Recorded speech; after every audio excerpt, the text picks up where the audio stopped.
Hello and welcome to Round of the Table, episode 47 from The Meeting Point, broadcasting not only to Bilbao but throughout the world. The sun is shining and the birds are singing and it's a beautiful world, despite what our world leaders might like to make it. So today we are talking about the topic of habits, routines, addictions, all that kind of thing. That's been the topic of the week. We've got a beautiful slow TV background for you to keep you in good spirits this week. So where should we begin? Let's have a look at a whole load of typical mistakes.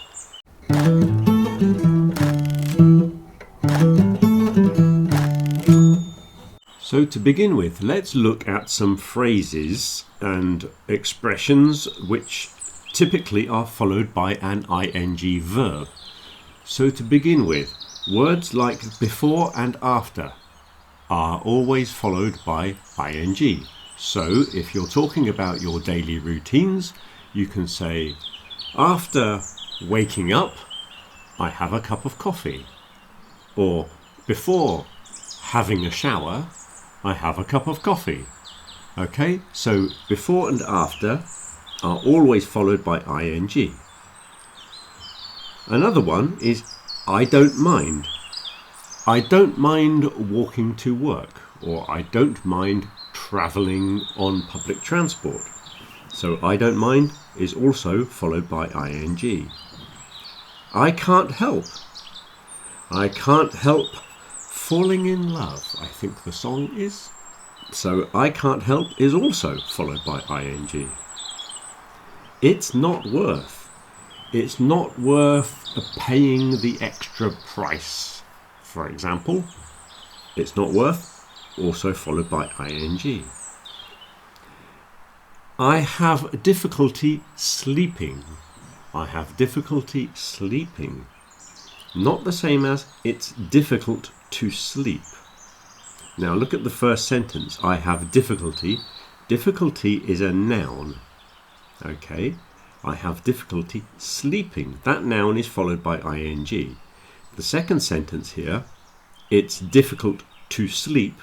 Difficult is an adjective, which is followed by the to infinitive. So you might say, I had trouble understanding. So trouble is the noun. I had trouble understanding. More commonly, you'd have an adjective like it's easy to understand. So the noun is followed by the ing, whereas the adjective is followed by the to infinitive.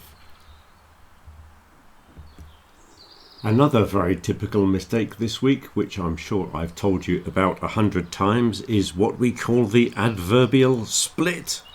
What is the adverbial split, I hear you ask? Well, here is the example sentence that someone said this week. I will start again the classes. I will start. The object of start is the classes. Okay? Don't separate the verb from the object. So this sentence should be, I will start the classes again. Start the classes needs to stay together. Don't separate. Don't do the adverbial split. Here's another one that was said this week. I like a lot the language. Same problem. It's I like the language. Like language, okay. There's the verb, there's the object. Keep those together. A lot is your adverb. Don't put it in the middle. Here's another one. I've seen already the film. No, I've seen the film. The film is the object, then already does not separate the verb from the object. Okay? Please don't do the adverbial split. Right, here's another peculiarity of English. When you are referring to body parts, we always specify who that body part belongs to. If we say sentences like, I lie on my bed and I close my eyes. I close my eyes. Don't say I lie on the bed and I close the eyes. No, we have to specify that I'm going to close my eyes. just in case you think I'm going to close somebody else's eyes. You speak to children, you say, go and wash your hands. We don't say go and wash the hands. You have to wash your hands and you have to clean your teeth. Okay, we specify who these things belong to. He had a skiing accident and he broke his leg. He broke his leg. He didn't break the leg. He didn't break her leg or my leg or your leg. He broke his leg. So these body part sentences, we like to specify who the body part belongs to for some strange reason. If you're speaking Spanish, you don't see that necessity, but for some reason we do. We like to do this. So those are some of your typical mistakes for this week. Now let's look at some of the pronunciation problems.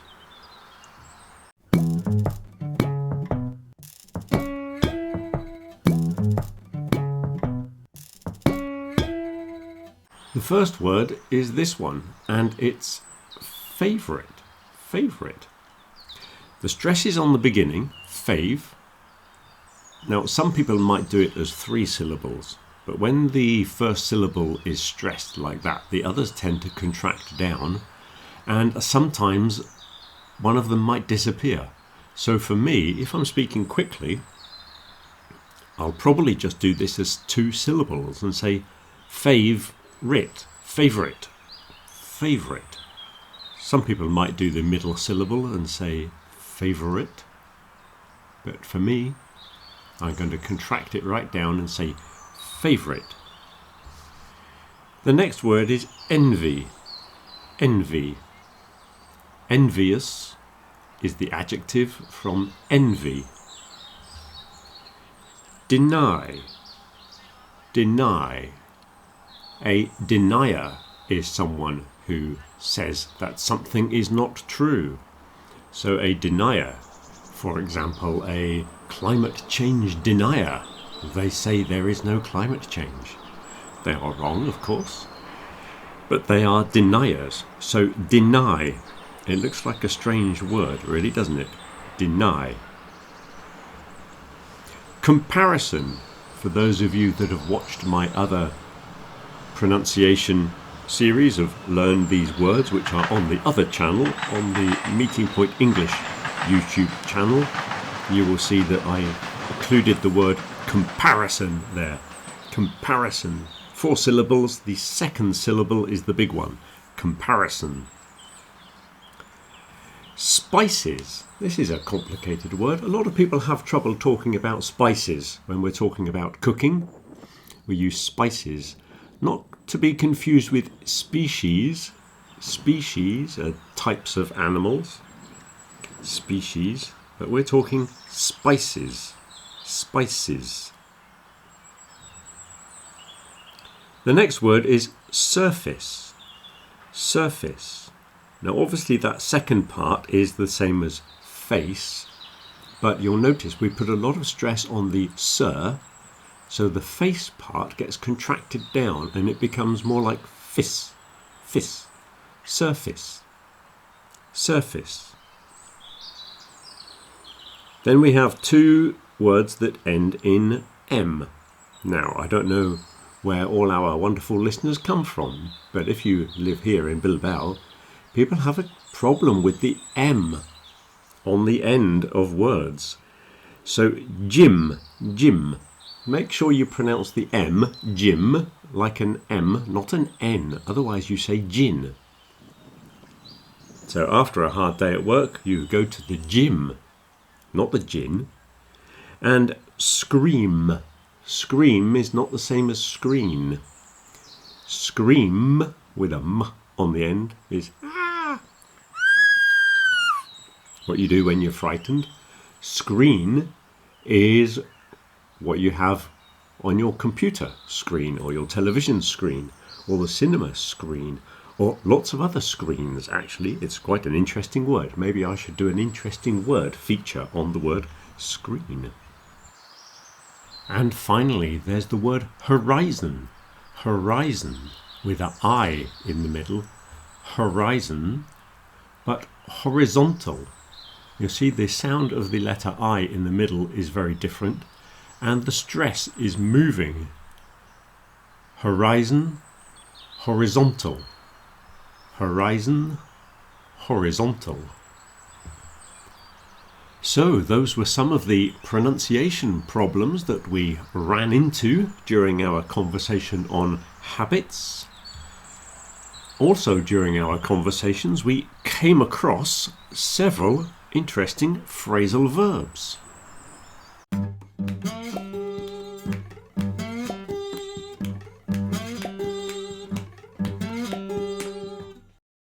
So first I should mention those two phrasal verbs that I've just used. So ran into is to meet. You could be in town and you could run into a friend, a bit like bump into a friend when you meet someone by accident. But you can also run into problems in the sense of meeting a problem. During the conversation we ran into some pronunciation problems. Then I used come across. We came across some phrasal verbs. That is to find something by accident. Imagine you are walking through the forests and we came across a little cottage in the forest. Or you're cleaning your cupboards and you come across some old photographs. So it's to find something, but it's to find something that you're not really looking for. And of course, when we're discussing habits and addictions and that kind of thing, there are some phrasal verbs that we just know we're going to see, such as to give up. Whenever we're talking about smoking and drinking, we often talk about giving up. You have to give up smoking, meaning to stop. You can also cut down. There's a few cut phrasal verbs we can use here. Cut down means to reduce. So I'm going to cut down my drinking habits. I'm going to cut down on sugar, for example, is to reduce. Cut back is very similar, but it's normally used when talking about saving money. So reducing the amount of money you spend. And that one often turns into a noun to make cutbacks. You often hear of government cutbacks when they're going to spend less money on health or education. They are cutbacks. You can also cut out as well. I'm going to cut out sugar. I'm going to cut out alcohol. Means to remove completely. Imagine someone having an operation and they have to cut something out to remove it. Another common one, as we were talking about how to improve lifestyles and be more productive, we were talking about take up. Of course, take up is usually used for beginning, more specifically to take up hobbies and new habits. So you could take up reading the newspaper in English every morning as a positive way of improving your English learning skills. Another one which we might have seen before when talking about lifestyles was to settle down. Settle down. When you reach a certain age and you've had enough of being a young crazy person and out partying with your friends and travelling the world, it's time to get married, get a job, get a mortgage, have children, all that kind of stuff. Being sensible and mature is to settle down. Basically, settle is to stop moving. So settle down is a very useful phrasal verb in this context. So those were a few of the phrasal verbs that appeared this week. We had a very interesting conversation on habits and routines and how to make your life healthier, wealthier and more productive. So we were talking about different routines that we could do and what routines we have in life.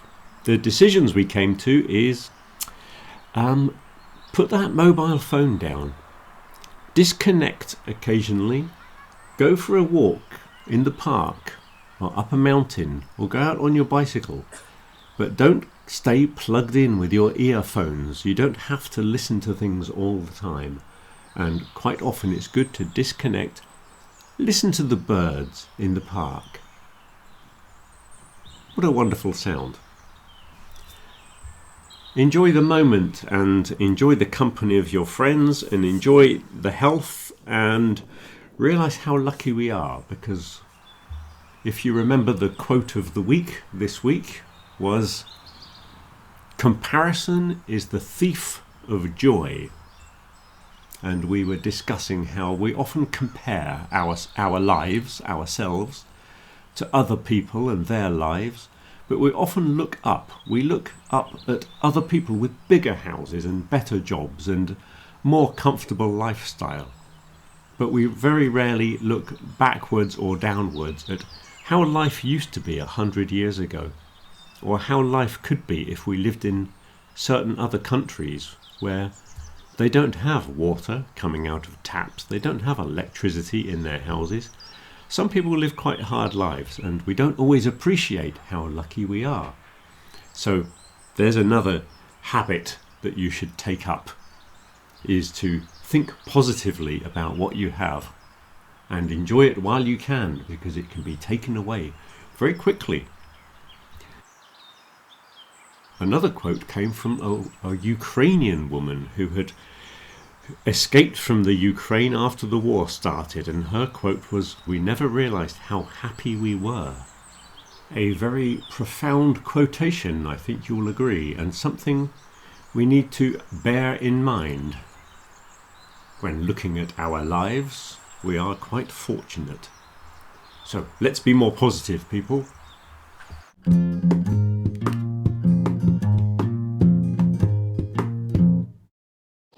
So we just have time for an interesting word, and this week's interesting word is drift. Drift is to be carried along by the sea, by the currents in the sea. So if you are out in a boat and your engine stops working, you have no control over where you're going. You have no direction. You can only go where the sea takes you. So that is to drift. You can be adrift. You can put an A in front of it and make another word, adrift, as an adjective. So drift is to be carried by the sea. Driftwood is that wood that you find on the beach. Well, along the coast here, they go out and clean the beaches every day. They send the council workers out to pick up all the rubbish and pieces of wood. But where I live, the beaches are covered with things that come out of the sea, and it's called driftwood, the wood that has been out on the ocean for sometimes years until it eventually gets washed up on the beach. There's a phrasal verb, wash up, there. So to drift. So a boat without a sense of direction, and then you can also use it for a person who has no sense of direction. So you can be drifting around looking for a job. If you are a drifter, you are a person who has no fixed occupation or no fixed home. You might hitchhike down to California and do a bit of surfing and then work in a bar for a few weeks and then hitchhike somewhere else, pick up another job. Pick up, there's another phrasal verb. You could pick up another job for another few weeks. And you're always moving and you don't really have a fixed direction that you're going in. So those people are drifters. Then we've got phrases like to go adrift is to become lost or to lose your sense of direction, let's say. You can go adrift, make a mistake. Two people can drift apart. If you lose contact with someone and eventually you don't know where they are, you drift apart. So it's to lose contact slowly over time. You can drift off. Drift off is to fall asleep very slowly as you're watching the cycling on TV on a Sunday afternoon. You might suddenly realise you've been asleep for 10 minutes and you say, "Oh, I drifted off." A snowdrift. A snowdrift. When it's been snowing and there's a slight breeze, and In the middle of the road, maybe the snow is not very deep, but it gets much deeper at the edges, up near walls and against buildings. That's called drifting snow, and we have the noun a snowdrift. There's also drifting that cars do when they drive round corners. You hear this. If you watch the motorsports on television, rally drivers, they often have drift when they go around the corners, but I'm not a car enthusiast, so I don't know what that's about really. And then there's an interesting phrase here. Do you catch my drift? Do you catch my drift? That expression means, do you understand what I'm telling you? Do you understand my explanation? Do you catch my drift? So I hope you enjoyed that interesting word for this week. That's the end of our conversation on habits. It's been a fascinating week with some thought-provoking conversations as per usual. Next week we'll probably have news of the book that's coming out for next trimester, which is very nearly finished. It's very close to completion, you'll be pleased to know. And we've got some great topics for next trimester. We've also got, on the 21st of March, we're probably having another gathering in the office at the meeting point. Another beer and tortilla. We're not doing any reading, we're just drinking and eating and having an interesting conversation. That's coming up on the 21st. I'll be collecting names in the following weeks to see who's coming to that. What more do I need to tell you? Next week, International Women's Day, so the topic of conversation will be equality, women's rights, feminism, and also some men's rights as well. But equality is what we're talking. We've got some great conversations coming up next week. So until then, have a good week. Till next week. Bye.